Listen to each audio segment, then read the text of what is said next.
Oi, gente, está começando mais uma Ana Kaline Entrevista e a minha convidada de hoje tem muita história para contar. Casou jovem, aos 17 anos de idade, imaginem só, trocou a cidade grande por uma cidade pacata do interior para ter qualidade de vida. Eu acho que foi essa qualidade de vida que a levou pelos caminhos das políticas públicas, da defesa dos animais, né, e de tantas outras atividades que ela defende, inclusive o turismo. Eu vou conversar com a especialista em políticas públicas, Bianca Colepiccolo. Tudo bem, Bi? Tudo bem, Ana. Que gostoso que deu certo esse nosso encontro. Estou feliz por estar aqui. Eu falei que você trocou, né, a cidade grande pelo interior. Conta como é que isso aconteceu. Eu sempre fui hiperativa, né? Então eu me formei médica veterinária e tive uma atuação muito grande dentro da universidade como estudante. Fundei empresa júnior.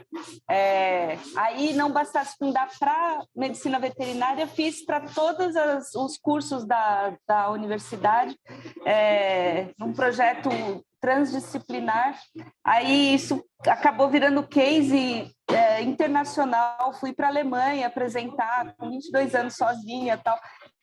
Então, assim, eu fui muito ativa na universidade, aí a universidade me chamou para trabalhar lá quando eu me formei. Então, com 24 anos, eu era coordenadora na universidade já, na Anhembi Morumbi. Só que eu já tinha, né, eu casei muito cedo, então, assim, eu já tinha dois filhos, e aí eu comecei a me sentir sobrecarregada, porque aí eu morava em Pinheiros, trabalhava na Moca e tinha as duas crianças e o meu marido na época num começo de carreira, assim, e tudo muito pesado, muito apertado. Aí eu, assim, contando a história real, sabe? Um dia, coisa de mulher, assim, um dia eu marquei uma consulta num psiquiatra, fui lá e falei assim, doutor, eu tô ficando louca, eu tô muito nervosa, eu tô estressada, tal. Aí ele falou assim, você não tá ficando louca, você tá sobrecarregada, é muita coisa, né, para uma pessoa só. Daí eu falei, então tá, então eu vou mudar de vida, vou voltar a ser veterinária, sim, sair desses cargos executivos e vou para Guararema, que a família do meu marido era de Guararema. Aí mudei para lá com o intuito de não trabalhar mais, de só ficar atendendo uns bichinhos de vez em quando, ajudar em ONG de proteção animal e tal. E foi o contrário, aí foi aí que começou minha vida, meu trabalho de verdade, assim. Porque aí eu comecei, tinha uns cavalinhos lá, vou cuidar dos cavalos, vou pegar, os cavalos custam caro, então vou oferecer passeio a cavalo para os turistas da cidade. Aí os turistas iam, falavam, mas se tivesse alguma coisa para comer, aí eu abri um restaurantezinho. Aí eu acabei abrindo 4 negócios, 4 comércios, mais um espaço de eventos, que é a Fazenda da Estiva, fazia casamentos lá de até 600 pessoas. Comecei a me envolver com tudo, assim, até que o prefeito falou assim, nossa, quem que é essa moça que mudou para cá, né? E aí me chamou para trabalhar na prefeitura e começou um outro ciclo. Então... Mas foi aí que você descobriu a potencialidade do turismo para os municípios? Foi aí que eu descobri, porque em Guararema, na época, ninguém falava de turismo. Isso eu estou falando 2008. Era uma coisa... O turismo no estado de São Paulo ele começou a evoluir quando começou aquela lei, a discutir a lei do deputado João Caramês de fazer os municípios de interesse turístico. Até então, ninguém falava do turismo assim dentro dos municípios, né? Os prefeitos se interessaram porque entenderam que ia vir dinheiro, né? A verdade foi essa. Só que quando eu fazia um casamento lá, todos os hotéis, as pousadas, as casas, tudo na cidade enchia, lotava. E aí fazia um casamento no sábado, no domingo todos os restaurantes da cidade lotavam. Então eu fiquei muito popular na cidade porque começou todo mundo a ganhar dinheiro junto comigo, né? E eu fui entendendo esse ciclo do turismo. Aí fui estudar, depois, né, fui fazer uma especialização em turismo rural. Mas eu fui entendendo a força que o turismo tem para trazer dinheiro para as pessoas e como distribui a renda, né, do turismo. Você vê, eu fazia um evento, trazia as pessoas para a cidade, ganhava todo mundo, todo mundo que estava trabalhando comigo diretamente no evento, quem tinha hospedagem, quem tinha alimentação, os salões de beleza da cidade, os artesãos, porque a pessoa quer comprar uma lembrancinha, alguma coisa para levar, quem fazia queijo, ganhava todo mundo. Então, é isso que me encanta no turismo, essa possibilidade de distribuição de renda, sabe? E o que aconteceu depois disso? Você ficou muito tempo nessa área como empresária, empreendedora? Eu fiquei 8 anos no total empreendendo. E eu conciliava com o trabalho na prefeitura, que eu ganhava pouquinho na prefeitura, mas era o que eu mais acordava feliz para fazer, sabe? E o que você fazia lá? Eu era diretora de cultura e turismo lá. Então, fiz um centro de artesãos lá, que é um super ponto turístico hoje, que as pessoas passaram, deixou de ser uma renda extra para ser a renda principal daquelas pessoas. Fui trabalhando assim, fui entendendo e fui gostando de ver como, quando você se envolve com política, porque até então eu era uma cidadã completamente revoltada com política, igual a maioria dos brasileiros. Eu achava assim que todo político é ladrão, não presta para nada, eu não quero saber de política. Eu era bem assim refratária a isso. Quando eu fui trabalhar na prefeitura, eu entendi que, na verdade, são essas pessoas que a gente não quer saber que tomam as decisões por nós na nossa vida, né? E aí eu falei assim, bom, se eu estando aqui eu pude fazer um monte de coisa boa, eu preciso um monte de gente assim, que queira fazer coisas boas, né, para as pessoas. E aí eu fui começando a gostar muito dessa parte, e aí fiz uma especialização em gestão pública. Acho que isso é outra coisa de mulher também, né, que a gente, tipo... não basta a gente saber, a gente quer aprender mais, quer, né, fazer bem feito as coisas assim. Então, eu terminei o mestrado, fiz um mestrado em comunicação para a saúde pública e fiz uma especialização em gestão pública. E falei assim, agora eu quero começar a enveredar para essa área. Aí saí da prefeitura, fui ser presidente da Agência de Desenvolvimento Regional do Alto Tietê, que é de Guarulhos até Salesópolis. E aí, em 2016, fui candidata a vice-prefeita em Guararema, perdemos a eleição. E aí, logo em seguida, aconteceu uma situação, um acaso assim, que eu acabei indo para Brasília levar um projeto de um amigo meu, para o ministro do Meio Ambiente. E aí o deputado Roberto de Lucena, lá em Brasília, me convidou para ser secretária parlamentar dele. Então, Aí eu falei, agora é isso que eu queria, eu quero entrar na política de vez. Aí tive a oportunidade de conhecer como funciona aquele sistema todo, né, de Brasília, de ficar indo, voltando, comissões e tal. E aí, em 2018, fui convidada para um cargo de secretária executiva de turismo do governo do estado. E aí eu já viajava bastante, passei a andar 14 mil quilômetros por mês, andando o máximo de cidades que eu pude, me conectando com as pessoas, entendendo e tal. E o turismo, colocando o turismo numa transição, né? Porque o turismo no estado era muito institucional, era muito, né? Era muito misturado lazer com turismo. Antes a secretaria era turismo e esportes, então era muito esquisito, assim, era um limbo o turismo. E aí eu falava, gente, esses meses que eu fiquei na secretaria, assim, o turismo não é isso, turismo é negócio, a gente tem que saber quanto as pessoas estão faturando, é isso que importa para a gente, o dinheiro que entra, tal. Aí a gente fazia muita palestra, olha, turismo na prateleira, vamos formatar produto. E aí eu mesmo, como secretária, fazer workshop, ajudar o pessoal a formatar. E você não sabe assim, a alegria que é para mim, que nem... Eu teve o Salão São Paulo de Turismo semana passada. Aí encontrei o Jonatas de Apiaí, lá do Vale do Ribeira, veio assim, todo assim, Bianca, a gente participou daquele evento e depois daquilo a gente entendeu o que tinha que fazer e a agência agora está voando, a gente está cheio de produto e tal. Então, é assim, gratificante de ver, né, como a gente consegue plantar sementinhas que vão melhorando a vida das pessoas.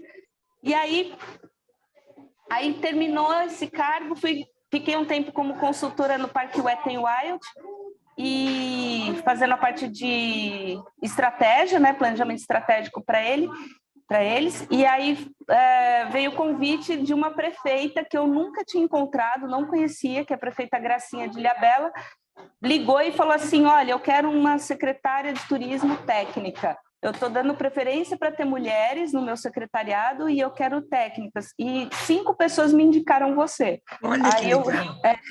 Aí eu falei, ela falou, você vem? Eu falei, prefeita, eu posso ir conversar com a senhora na quarta que vem. Ela falou, não, se você quiser vir, você tem que vir amanhã e já ficar. Aí eu falei para ela, tá bom. Então eu fui com a roupa do corpo, eu fui para Ilhabela assumir o cargo. E como é que a tua família vê essa sua movimentação toda, né? Porque viajando muito, atendendo outros municípios, sendo secretária, né, de turismo de Ilhabela. Então, os meus filhos, acho que eles acostumaram bem. Aliás, meu filho falou eu estou ansiosa com o começo de campanha, tudo. Aí eu falei para eles assim, nossa, é uma mudança, né? Eu falei, imagina se a mãe for eleita, a gente tem que mudar tudo de novo, né? As coisas Aí o meu filho falou assim para mim, a alcateia não é o lugar, a alcateia são os lobos. Tipo assim, a gente tá junto, não importa, né? Então, não importa onde. Achei bem bonitinho. E assim, acho que todo mundo acostumou já. É difícil companheiro, né? Assim, meu casamento acabou. A coisa acabei. E acho que isso é um dos motivos que muitas mulheres desistem, né? De trabalhar com políticas públicas ou mesmo com política, porque exige muito da gente, né? Agora eu estou com um companheiro maravilhoso que me acompanha para todos os lados, mas essa é a parte difícil, né? Deixa eu te perguntar uma coisa que me deixou curiosa. Nessa sua peregrinação pelos municípios paulistas, né? Municípios mais turísticos, com essa potencialidade turística, o que você notou? Qual que é a maior dificuldade nesses municípios com relação ao turismo? A maior dificuldade de todo mundo é a organização, porque assim, as pessoas não entenderam ainda que turismo é a experiência, não é a infraestrutura, né? E isso foi cultural. Muito tempo o DAD, né, que é o recurso destinado ao turismo no estado, ele foi usado para fazer asfalto, para reformar rodoviária, para fazer coisas assim, como se isso atraísse turista, e ficou essa impressão para os municípios de que eles precisam virar uma cidadezinha de brinquedo, de fantasia para ter turismo. E não entenderam ainda que o que precisa é criar experiência, né?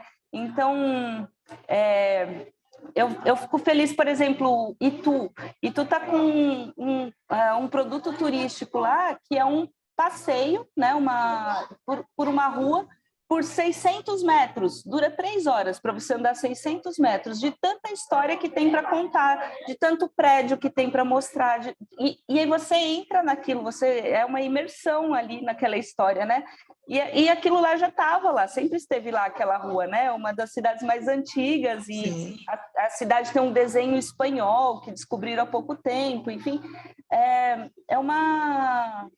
E tu é um exemplo de que o que precisa fazer é criar a experiência para o turismo acontecer.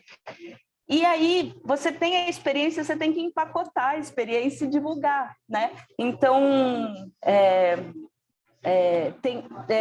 se você junta vários empresários que vão ganhar dinheiro juntos, eles conseguem eles mesmos empacotar tudo isso e fazer uma divulgação, fazer acordo com operadoras de viagem, precisa envolver guias de turismo, profissionalizar a coisa para ela acontecer direitinho. Porque a prefeitura tem um monte de entrave burocrático, a prefeitura não pode fazer propaganda da empresa, a prefeitura não pode...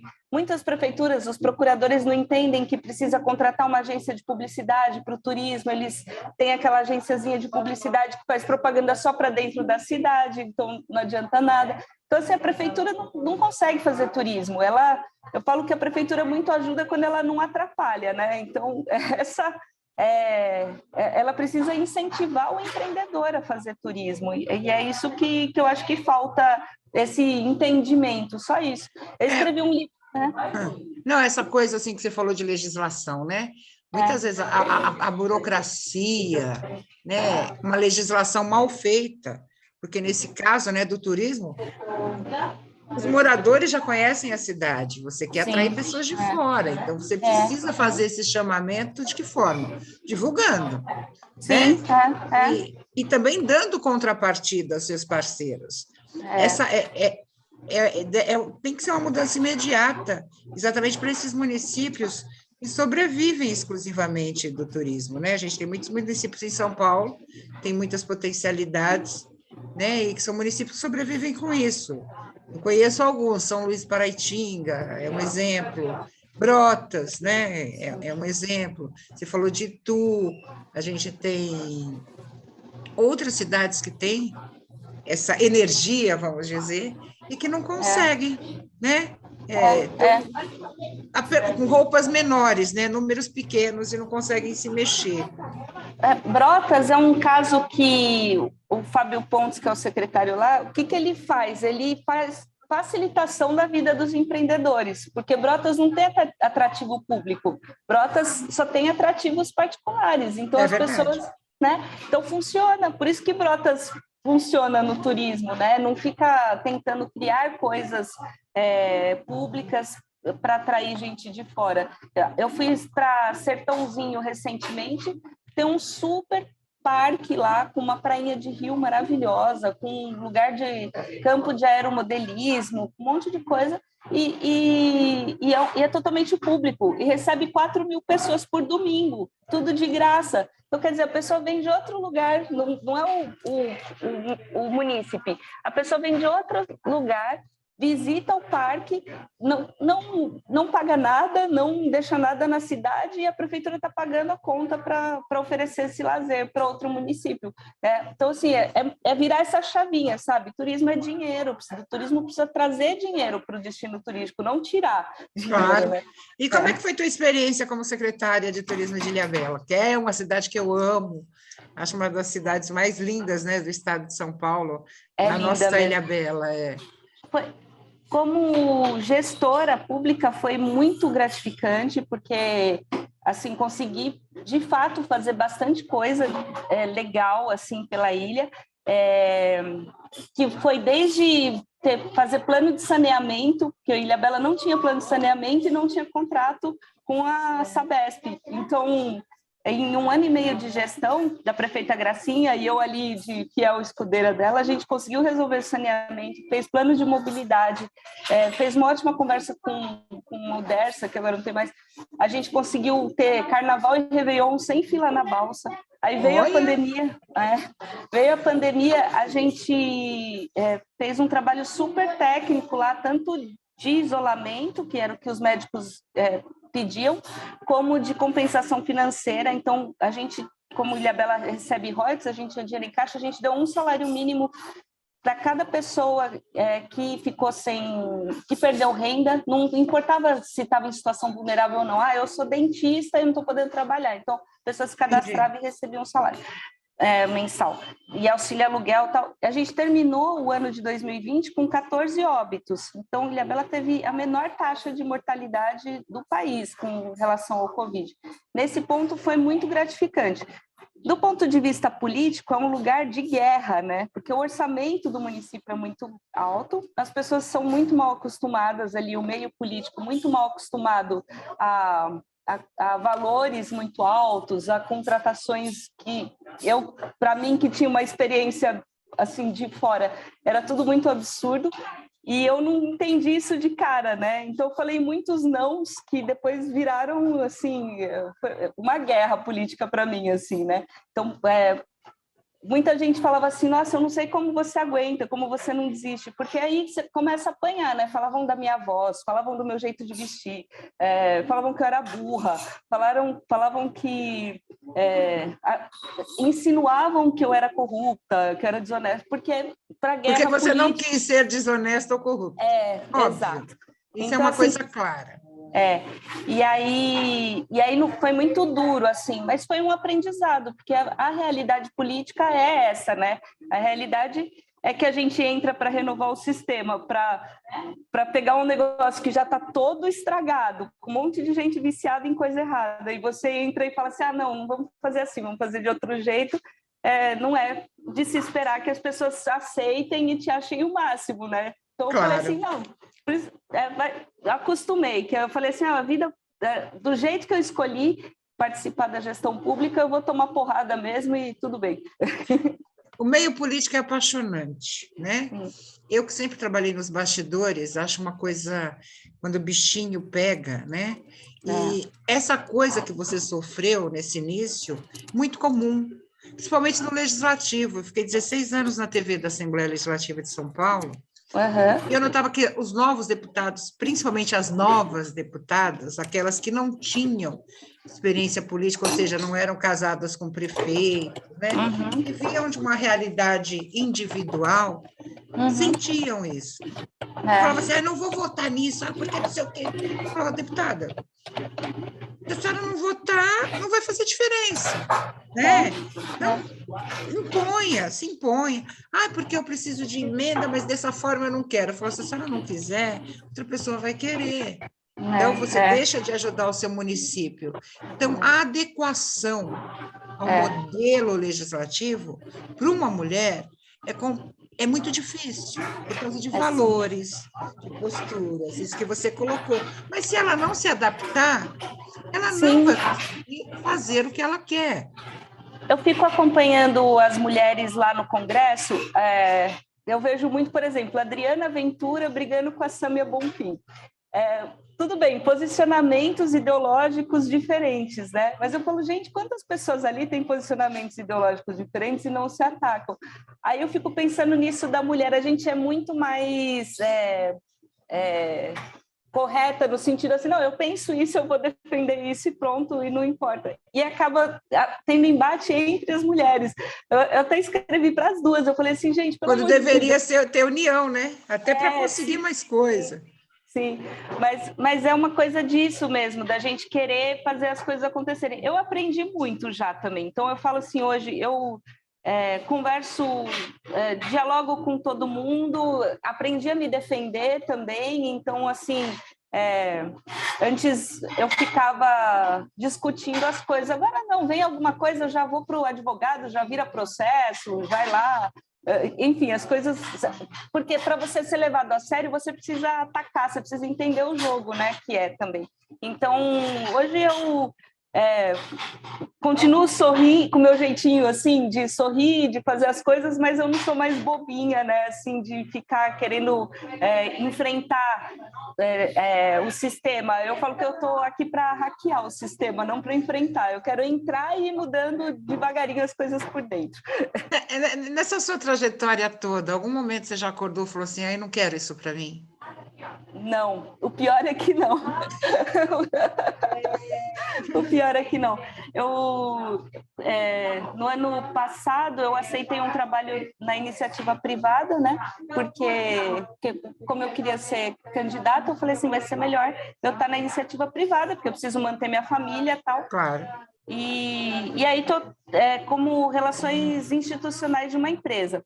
E o meu chefe fala assim, você ganha muito mais aqui, você tem liberdade, ninguém briga com você e tal, fica aqui. Eu falo assim, mas olha, eu não tenho como sair dessa área pública, porque para mim me parece um compromisso até de coerência pelo meu discurso. Poxa, eu me formei, eu tenho capacidade técnica, precisa de renovação, precisa de mais mulheres.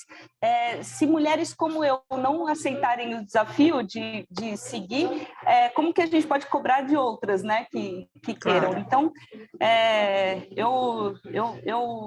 às vezes eu fico muito brava com algumas coisas, mas eu nunca penso em desistir, não. O que a gente tem de pior na política? Vamos tirar a corrupção, que é o concurso, né? Que a gente tem, mas assim, dentro da coisa institucional. A ineficiência. Eu acho a ineficiência pior que a corrupção. Eu acho uma maldade pior do que a corrupção. Tem gente que interpreta mal quando eu falo isso, mas assim, o Brasil é um país rico, né? Assim, ele não é um país escasso de recursos. E a gente tem muita coisa que poderia estar sendo melhor explorada, melhor aproveitada com o recurso que já tem. Só que a gente tem muito gestor incompetente, assim. Então, a pessoa não consegue traçar uma linha de ação e seguir essa linha de ação, né? Então, isso prejudica muito mais as pessoas do que qualquer outra coisa. São essas pessoas que são incompetentes que elas não podem perder o cargo público, porque elas não têm como se virar de outro jeito na vida, entendeu? Você então, me elas fazem fez... qualquer coisa. Como eu falei para você, eu sempre trabalhei em política, eu conheci muitos deputados que viraram prefeitos, etc, etc. Outros prefeitos que nunca foram deputados, que visitavam a Assembleia, e um dia um prefeito, vou contar o milagre, mas não vou contar o santo, virou para mim e falou assim, nossa, eu adoraria ter você como secretária de comunicação da minha prefeitura. Pelo seu jeito de falar, pelo texto que você tem, pelas ideias que você tem de como divulgar a cidade com criatividade. Eu falei, eu aceito. Seria um desafio ótimo para mim. Ele falou, mas você sabe, tem algumas secretarias que são políticas. Eu falei, não entendi, né? Ele falou assim, o meu secretário de comunicação não é jornalista. É um cargo indicado, é uma pessoa que não entende. Infelizmente, como eu tenho um acordo, e eu sou um homem de palavra, ele está no cargo por causa disso. Então, essas coisas que a gente vê te deixam... E não é só em Secretaria de Comunicação, você sabe. Claro que muitas vezes a gente teve um secretário de saúde em São Paulo, na cidade de São Paulo, foi o Edson Aparecido, que foi excelente, não era médico, mas assim, né, era um gestor público que entendia muito bem, fez um belíssimo trabalho. Essas coisas acontecem, mas tem áreas, né, que há necessidade de um pouco de conhecimento técnico. Sim, então, aquilo me deixou meio triste. Eu falei, olha que oportunidade que eu teria na minha vida, né, de ser secretária de comunicação de um município, ajudar o município, e, de repente, isso não acontece. Então, aí você perde o tesão em determinados momentos, né? Por isso que eu te perguntei, em algum momento você perdeu o tesão, assim, falou, será? Hoje eu vejo assim, por exemplo, cada vez mais quando um secretário é nomeado, nas cidades grandes mais, mas está acontecendo nas pequenas, é divulgado o currículo da pessoa, né? Então, começa, assim, aos pouquinhos vem a mudança, né? E eu tenho para mim, assim, Ana, que a gente não começa nada e não termina nada, né? A gente é só uma construçãozinha, um degrau, né? Tipo, eu não vou mudar nada, eu faço parte de uma mudança, né? Então, sei lá, eu sou muito otimista nesse ponto, assim, de que as coisas vão melhorando quando você pega grupos, como eu faço parte do Renova BR, da RAPS, faço parte do Vamos Juntas, de todos esses movimentos, eu vejo pessoas comuns estudando, se preparando para... Desde gente que quer ser candidata, mas gente que não quer ser candidata, mas quer entender da política, da gestão pública e quer ajudar, claro.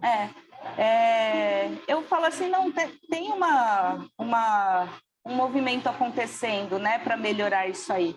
Porque não dá, né? Você vai numa Câmara de Vereador, normalmente é um show de horrores, assim, né? E a população... ontem eu estava tendo essa conversa em casa com meu pai, assim, que eu falei, pai, as pessoas não pensam em quem votar no deputado, a gente nunca pensou. A gente acaba votando em alguém que fala para a gente assim, olha, vota aqui nesse deputado que eu conheço, ele é legal. A gente nem pesquisa. Por indicação, é verdade. E a gente não se dá conta que essas pessoas elas estão recebendo dinheiro, elas são as tais das lideranças pagas para fazer essa indicação, né? A gente acha que é de coração, que é uma coisa... assim, eu falei, por isso que a campanha é tão cara, porque as pessoas têm que pagar várias pessoas para falarem delas e tal, porque... a gente, eleitor, não quer pesquisar, a gente não vai atrás. Né? A gente tem uma coisa pior, que é a falta de informação, né? O eleitor não sabe o que faz um vereador, um deputado estadual, um deputado federal, um senador, né? Eu me lembro muito bem que vinham grupos na Assembleia, precisa baixar os impostos, vocês precisam... Não, isso é uma prerrogativa do governo. Sim. O projeto tem que vir do governador, de mudança tributária, porque o deputado não pode legislar em causa tributária. Então, as pessoas têm total desconhecimento do que faz. Por isso, muitas vezes, fala assim, tanto faz quem vai para lá. Não é? Minha vida não vai mudar, e muito pelo contrário, aquilo que você falou, né? Quem tem a caneta na mão, muda a vida de todo mundo. Só que as pessoas não têm essa consciência. Infelizmente. Você está numa cidade pequena hoje, né? Vamos dizer assim, pequena, entre aspas. Como é que foi a receptividade Aí quando você chegou e falou assim, eu vou ser candidata. Assim, é um processo, acho que meio natural, assim, estava todo mundo esperando que eu sairia candidata. O que eu acho que agora está tendo de repercussão, que está chegando a hora mesmo e tal, e aí já fiz algumas reuniões e material de pré-campanha, essas coisas, as pessoas falam assim, nossa, ela vai mesmo, né? Porque as pessoas consideram um ato de coragem, né? Você sair candidata. Então, é gostoso de ver, assim, sabe, a alegria, né, das pessoas que estavam assim, vai ser, pode ser que seja, tal, não sei o que, elas veem, não, é verdade, está acontecendo, né? Não sinto, assim, nenhuma dificuldade, assim. Eu sei que vai vir porrada para frente, né? Porque quando a gente incomoda, vem porrada mesmo. Principalmente em Ilhabela, já comecei a ver que alguns políticos lá se incomodam comigo, né? Acho que tem medo aí de eleições futuras e tal, começa... Quem sabe nós estamos olhando para a futura prefeita de Ilhabela, né? A gente nunca sabe. Aí já começam lá a entrar na rede e tal. Eu falei, gente, faz seu trabalho aí, deixa eu fazer o meu, que eu estou super de boa aqui com isso. Mas, no geral, eu tenho muitos amigos pelo estado, assim. Então, tem mais de 100 cidades que têm pessoas envolvidas na campanha voluntariamente, a maioria das pessoas relacionadas ao turismo, mas algumas pessoas também relacionadas à causa de bem-estar animal, né? Por eu ser médica veterinária, eu sou a única médica veterinária da coligação do governador, né? Então, tem bastante gente me apoiando por conta disso também. E aí tá gostoso. Agora a gente está num trabalho de organizar tudo isso para terça-feira começar com o pé direito, né? Com tudo pronto. Deixa que campanha não fica pronta nunca. Nunca. E sempre tem uma surpresa no meio do caminho, não se assuste. Quais critérios você usou para escolher a sua legenda, o seu partido? Eu fui convidada do PSB ao Novo, fui convidada por vários partidos, né? Eu queria estar num lugar que fosse governista, que não fosse ficar na oposição, e o Partido Progressista ele tem essa característica, né? É o tal do centrão, né, que ficou mal falado, mas é um partido que ele está sempre compondo com o governo, e como o meu foco é trabalhar, não é ideológico, não é ficar discutindo... Não é ficar brigando. Eu não tenho esse perfil de ficar discutindo ideologias e tal. Eu quero executar coisas, eu quero pegar e fazer, né? Eu falei assim, eu vou para um partido que tenha essa característica e que me dê liberdade também, porque, por exemplo, eu sabia quem eu queria para governador, mas, assim, para presidente está bem difícil a situação. Então, é um partido que me colocou assim, olha, você não precisa fazer campanha para os candidatos que a gente fechar. E a outra coisa foi ver onde eu tinha chance de ser eleita, efetivamente, assim, né?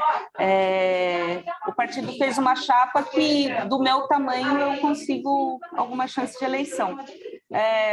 E a terceira coisa é que o PP ele é um partido que está em reconstrução no estado de São Paulo, né? Ele é um partido que é pequeno no estado de São Paulo, perto do tamanho que ele tem nacionalmente, né? Então, eu gosto dessa coisa de grupo, de construção de grupo, E tem história, né? O PP tem história. Eu fiz a primeira campanha quando virou o PP, que era o PDS, né? Que era do Paulo Maluf. Eu fiz a primeira campanha ao governo com Luiz Antônio de Medeiros pelo PP. E o PP sobreviveu. Eu achava que não fosse sobreviver, sabe? Essa transição e tal. As coisas que aconteceram dentro do próprio partido, os políticos que estão no partido, né? Eram os políticos não tão bem vistos, mas o PP conseguiu sobreviver. Isso é interessante.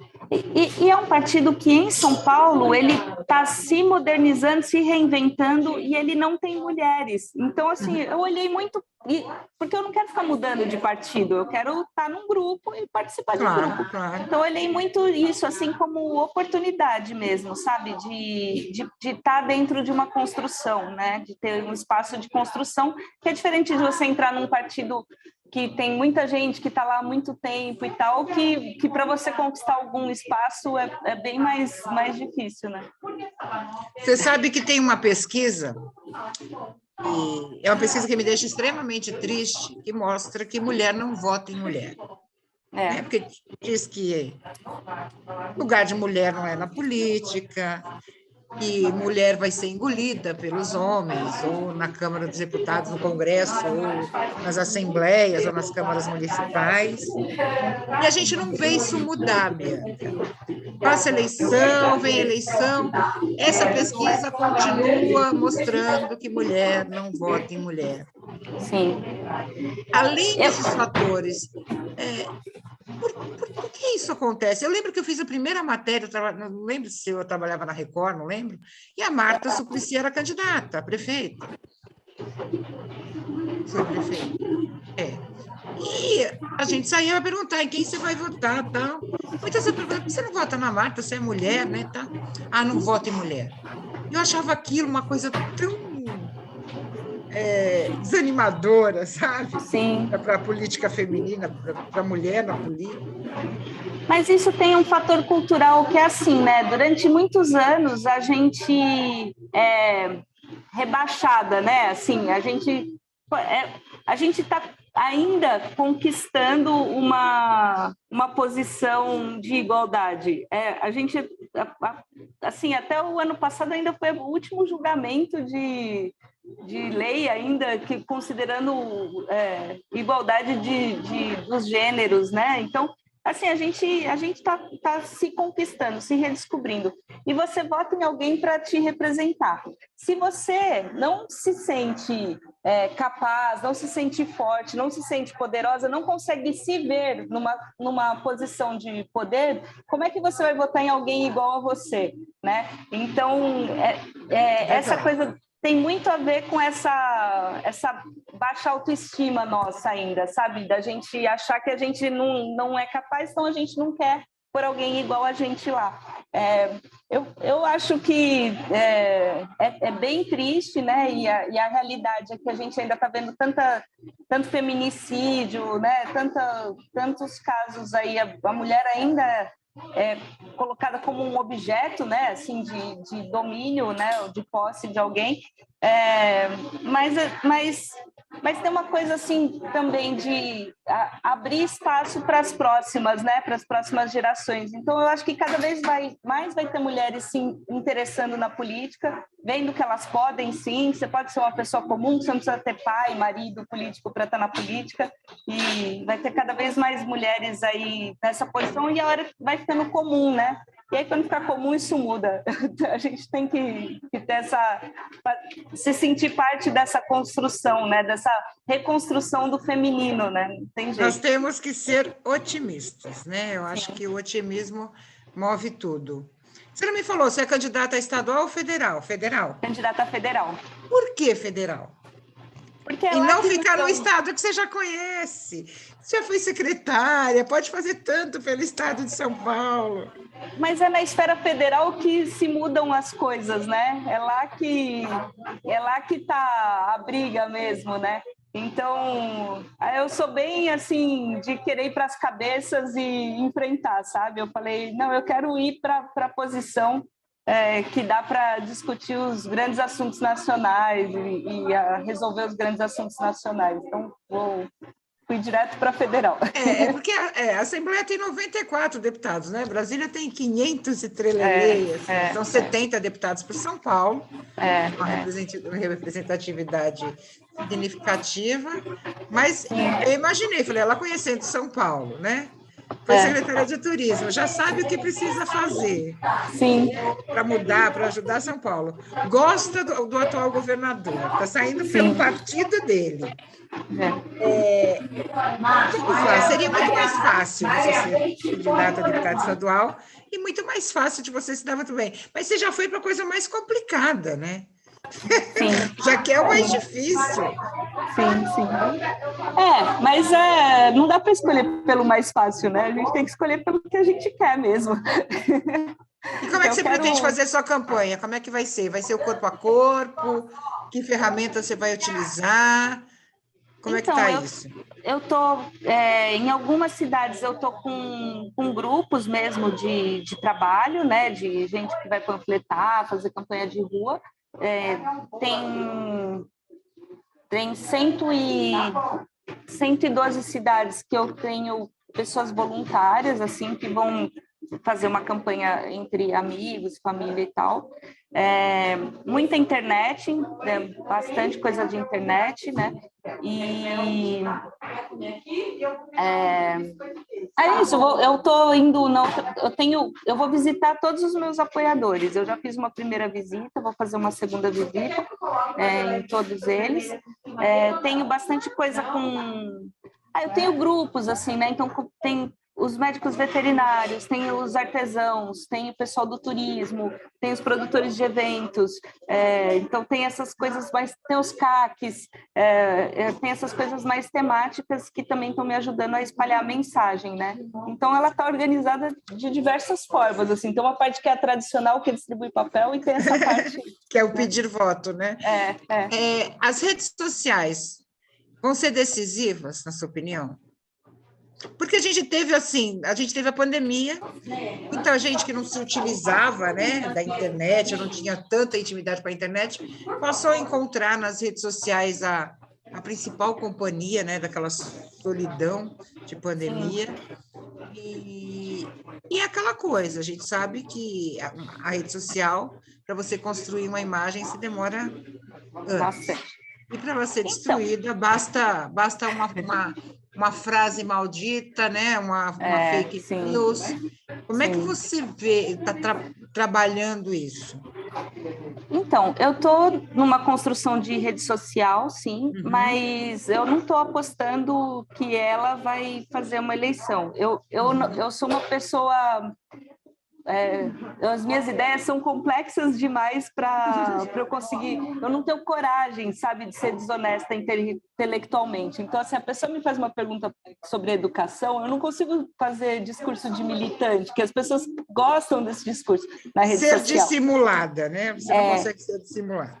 Então assim, eu estou apostando muito mais nas reuniões, nas conversas com todo mundo, na distribuição da imagem com as pessoas que já me conhecem, que me encontram sempre, aí do estado todo, a rede social como um complemento, como um a mais, assim, né? Então, óbvio, vamos patrocinar bastante rede social, porque senão eles não entregam conteúdo político, né? Eu já tô com uma grande equipe aí trabalhando, fazendo as coisas bonitinhas, produzindo, fazendo tudo como tem que ser feito. Pensando muito na distribuição do WhatsApp, né, na rede mesmo que se faz de comunicação por WhatsApp e Telegram, e até e-mail a gente vai usar, mas assim... não dá para confiar só em rede social, não. Só se você se você constrói uma imagem há muito tempo, ou se você faz alguma coisa absurda, como eu não pretendo fazer nada absurdo.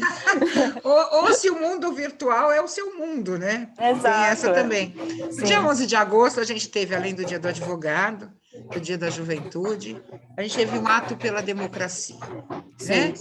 Por quê? A gente vê hoje um país intolerante, desrespeitoso e totalmente ignorante com relação à política, principalmente as coisas que acontecem mais lá em cima. Um ato como esse serve para alguma coisa? Ou foi uma forma de chamar a atenção? Se a partir daí que a gente pode ver que as coisas podem mudar? Porque a gente já viu tanto isso, e nada mudar. Né? Eu acho que o que fez diferença nesse movimento foi a carta assinada por diversas instituições. Eu faço parte do Pacto pela Democracia desde a fundação, né? Porque... Enfim, a gente tinha muito medo da eleição de 2018. Meu filho estava fazendo faculdade na Federal de Minas Gerais e ele faz artes. E no dia seguinte da eleição invadiram o prédio de artes com palavras homofóbicas, com xingamento, com todas essas coisas. E eu falei, meu Deus, abriu uma jaula agora, né? Assim, então, foi bem assustador. Então, eu acho que o que manda numa eleição de presidente é a economia, né? Então, assim, o cara quer saber que o setor econômico está do lado dele. Eu acho que a carta fez diferença, assim, fez pelo menos repensarem esses posicionamentos antidemocráticos que estão sendo colocados. Porque o povo pode até apoiar, uma parte do povo, mas se o setor econômico não apoia, o cara vai ficar no limbo, né, na eleição. Tanto que no dia 11 eram 900 mil assinaturas num país de 220 milhões de habitantes, 230 milhões, sim. né?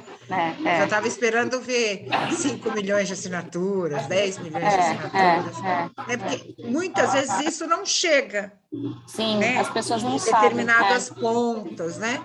E as pessoas, aquilo que eu te falei, o movimento do Minha Vida Não Vai Mudar, independente de quem quer que esteja no poder, continua. Sim, Infelizmente, né? Porque a gente não tem uma educação política. Eu sempre falo, por favor, você se elegendo deputada federal, um projeto de lei que institua a educação política nas escolas, né? Para a criança, desde o primeiro ano, saber o que faz um vereador, um deputado, visitar esses lugares, acreditar que é preciso, a política é necessária para as mudanças. Porque se a gente não começar do menor, né? Quando ele crescer, ele já não vai estar como o nosso adulto hoje, né? Eu quero te dizer que eu te desejo muita sorte. Quero que você deixe um recado aí para todo mundo que está te vendo. Sei que a guerra começa agora. Não se abata. Não ligue para os opositores. Tem muita porrada, como você disse por aí, que ninguém chuta cachorro morto, né? Se você fosse uma pessoa que eles olhassem e falassem assim, não vou me importar com ela não, porque não vai ser nada, mas se estão te chutando é porque realmente você tem potencial e tem que acreditar nele, né? E estar ao lado das pessoas certas. Então, deixa um recadinho aí para o pessoal. Bom, eu quero convidar todas as pessoas a conhecerem um pouco do meu trabalho e das minhas propostas. Então, no site Bianca por SP tem bastante coisa. Nas redes sociais, todas são Bianca por SP também, porque Colepícola é muito difícil, né? Então, eu falei, vai ser a Bianca por São Paulo, Bianca por SP. A gente tem um WhatsApp com um robozinho que, conforme a pessoa tem interesse em alguma área específica, ele vai mostrando todas as propostas também. É o 11 94879 7493. Então, também lá dá para falar. E, assim, pesquisem muito sobre os deputados federais, porque vocês viram, né, nos últimos acontecimentos que os deputados federais eles põem presidente, tiram presidente, você tem pessoas ali, derrubam leis, colocam leis, eles acabam mandando muito mais do que o presidente, né? Então, ao invés de ficar brigando aí por conta de presidente como se fosse time de futebol, pesquisem a voto no deputado, porque o deputado faz muita diferença para o país. Eu acho que essa eleição vai ser o limiar das coisas, né? É uma caixinha de surpresas, a gente sabe. A gente não sabe como vai ser a formação do Congresso, das assembleias, do próprio Senado, né? Então, vamos torcer para que seja o melhor para o Brasil. Acho que é por aí que a gente tem que acreditar. Um beijo, querida. Boa sorte mesmo. Quero agradecer vocês que acompanharam o nosso programa de hoje, nesse papo legal. Dizer aos prefeitos aí que se envolvam, sim, nas campanhas, né? Não fiquem preocupados só com a sua campanha daqui a 2 anos, participem, ajudem seus candidatos, porque são eles que vão levar recursos, desenvolvimento para a sua cidade, vocês dependem dos deputados federais e estaduais, então eu vejo muito prefeito aí se esquivando disso, porque está pensando na próxima eleição. Primeiro pensar nessa, depois você vai brigar mais lá para frente. Grande beijo para você, grande beijo para vocês e até a semana que vem. Tchau.